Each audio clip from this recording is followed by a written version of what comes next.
situation. Let us say, for the sake of argument, that when we sit at the kitchen table with our shirt sleeves rolled to our elbows, and relieved of their thin shells, of their tiny swimming limbs and feathered tails, the gray burden of 10 shrimp for our scampi, we are not the tough and righteous hands of God, but all of history, in animation, given legs and set to walking in a crucible of breath and bone, sinew, grit, and motion, thought. So that this action, the two of us shucking and cooking shrimp for our dinner, is inseparable from the catching, from feeding at the ocean floor, from the first legs, from the burden.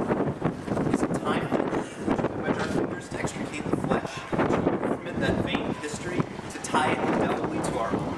The sum of its being and the sum of ours are the same sum, each no more or less of what it was than what it has become, or always has been.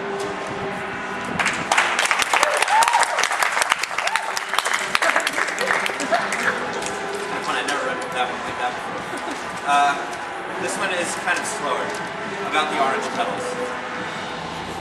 And when she asked, what winter is waiting beyond apples, she must have been speaking about our lives, each one following the fall, beginning with the bite and ending every moment after.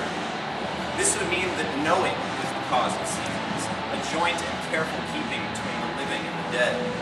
If this is so, what seasons are waiting in the flowers of the acacia, quietly budding above the bed of turning radiant time? And what would we possibly name them without the language of the birds, or the rain, or the sleeping sea?